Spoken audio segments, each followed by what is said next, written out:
athlete or one of the better athletes as a quarterback.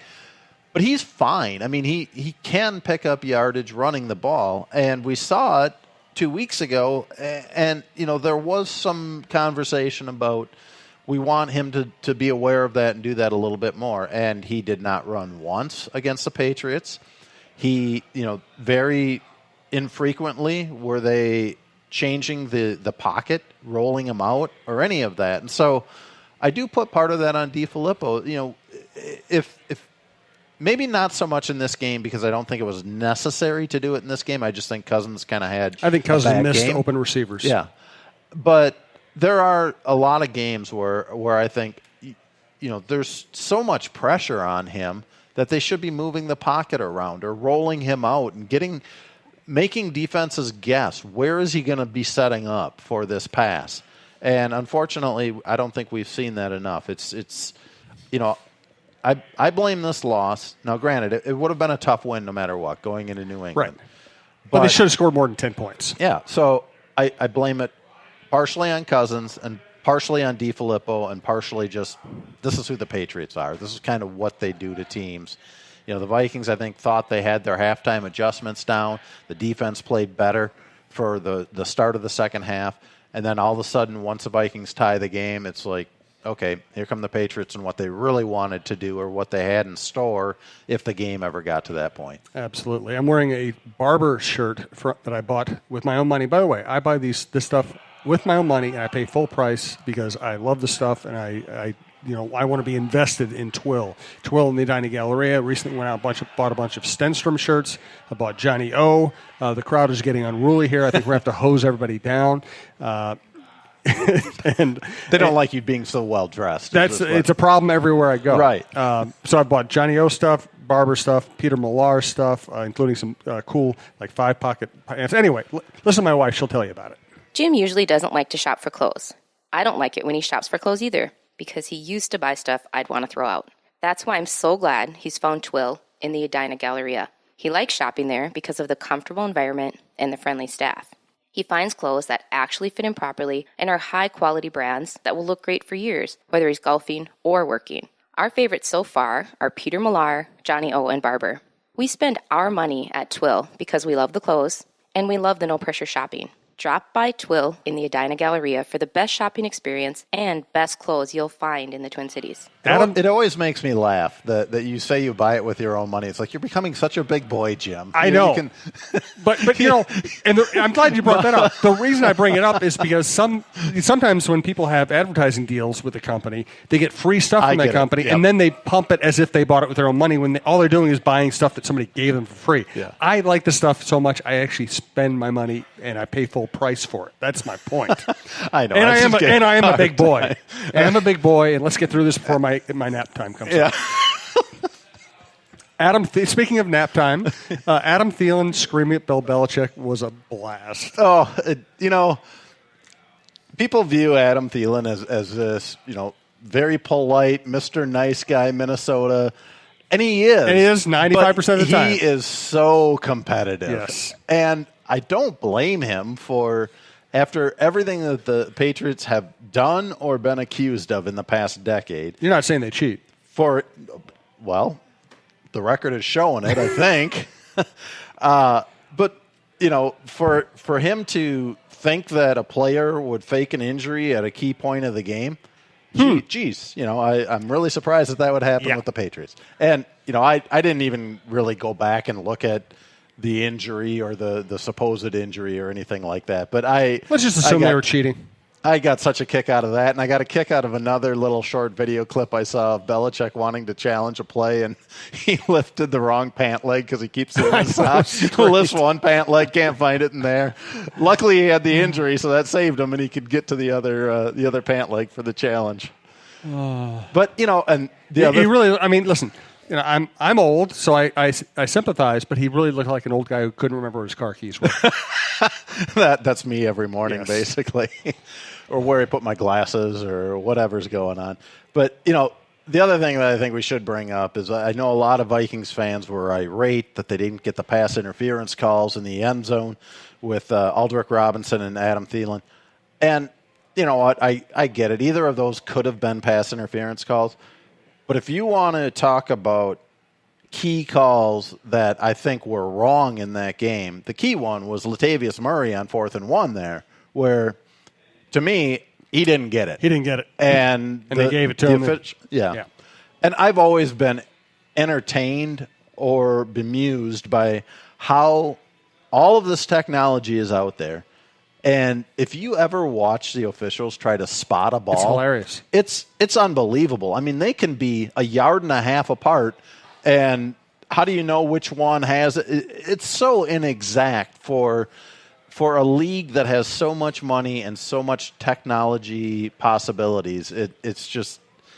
It's amazing to me how often it's just like, yeah, we think the guy was here. It's so true. You know what? And I don't. In baseball, I think they should put up an electronic strike zone and just have it be black and white. Yep. But in football, it's bodies. It's people laying all over each other, and the ball gets moved around, and the ball's hidden half the time. You know what? You better get 2 yards if you need one. Let's put it that way. Yeah. But the other, I mean, with the technology, I mean, we're at the point now where they're putting electronic chips in the shoulder pads of all of these players. Okay, they're measuring where they're running all over, how fast they're running, how much they've run in every single game. There should be the ability to have a chip in the football that says, okay, if we go back and look at this upon replay, right here, and they can hit a button, is when the guy's knee was on the ground or the third point hit the ground, that he's down. Now, the chip tells you exactly where the ball was at that point. That's good. You're right. That shouldn't be that hard. You're absolutely right. Of course, if you put that chip in the ball, then the Patriots will sneak their stealth ball in there, and nobody will ever make a first down again. That's true. You just can't beat the Patriots. You cannot beat the Patriots. That's the story. So unless you're the Philadelphia Eagles and you're playing at US Bank Stadium, and you just outscore them. I know Viking fans like to agonize, and this has been a fairly agonizing season for them. The cool part is it's big game after big game. The Packer game felt big. The Patriots game felt big. And now we have another one. This one, you keep hearing this is a must-win, which is... Not technically true.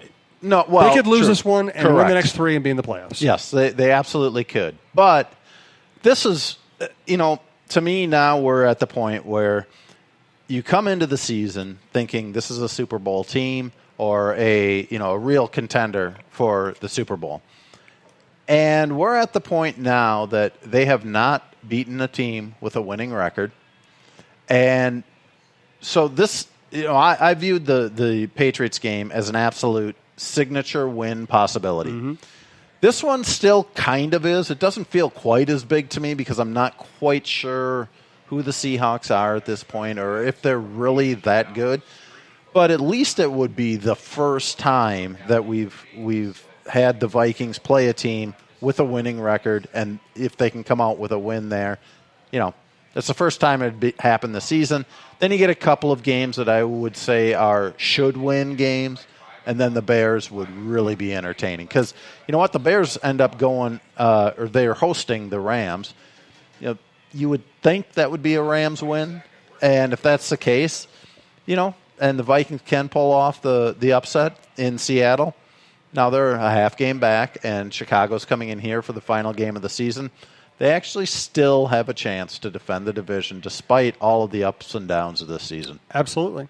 And, Seattle, I'm really impressed with what Pete Carroll has done in kind of rallying that team. They don't have the defense they once did, and he's finding ways.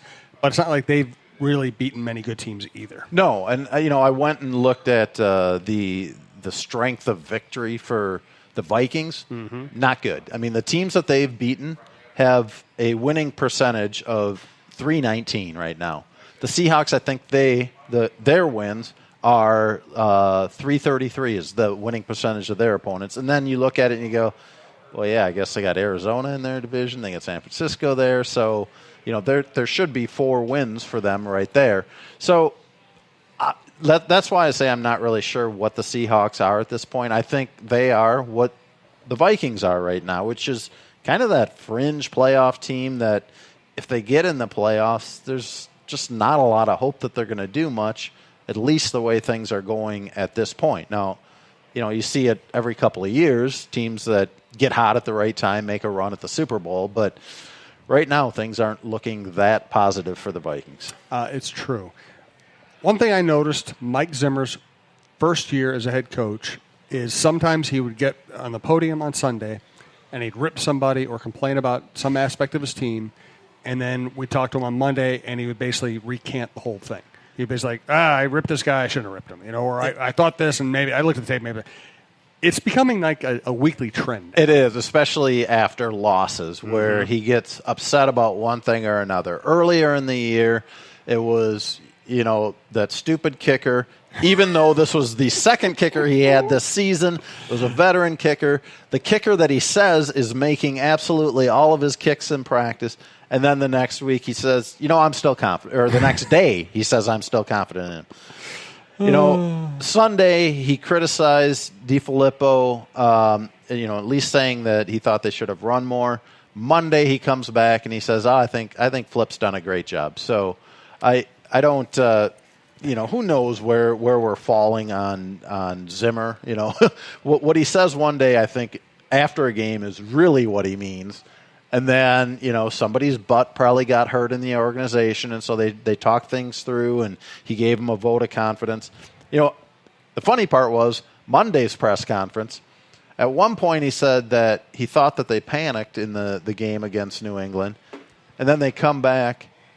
He comes back 5 minutes later in the same press conference and was asked about that panic, and he says, well, I don't think we panicked. So, he's kind of getting to be all over the board on some of these things, which isn't a great sign. I think you want a little more sameness in your message from one day to the next, 1 week to the next, and here's what we're supposed to be as a team, which is one that's stable, that what you are. And we thought we knew what the defense was. The first month of the season, they didn't show that, and more recently, they've shown to be a good defense. Maybe not as much in the late third quarter, early fourth quarter of the Patriots game. The offense, I'm not really sure we've known all year what it was. I thought earlier in the year, it's like, well, this could be the type of offense that the NFL is going to, where you have a lot of success in the passing game, and now I don't know.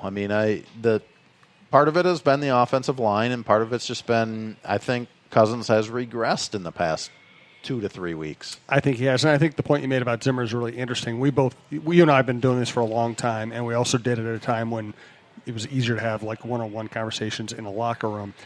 And we know that players pay attention to what a coach says and how he says it and who he rips and how consistent he is. And a coach can, I don't want to over-dramatize it, but a coach can damage his standing in the locker room if what he says publicly doesn't play right in the locker room.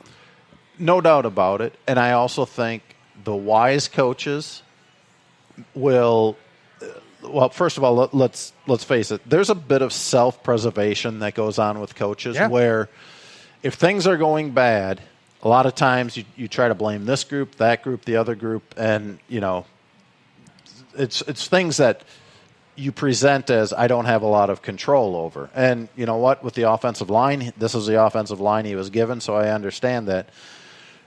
But I also think the wise coaches in this league, if they are going to go and rip somebody publicly, they first go talk to that person and say, look, here's what you need to do.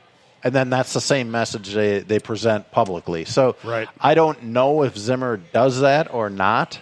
I think most of the time he still will go to that player or that unit on the team and say, you need to play better. But I'm not always sure it's to them before he goes and says things publicly in the media. And that's, I appreciate the honesty. That's the thing. I don't appreciate the backtracking the next day, though. And that's the thing. And as media people, we want candor, we want honesty, and coaches can't always provide. It's not always a good idea for them to provide it. So I don't want to be contradictory or hypocritical here. I like the fact that he's honest. I'm just not sure that necessarily is always the best policy for him as a head coach. No, well, it's not, and let's face it, in certain instances it's not. But we get lied to all the time. Oh, that's true too. Yeah. So- That's the funny thing is when he's honest, he's probably not honest in the right way.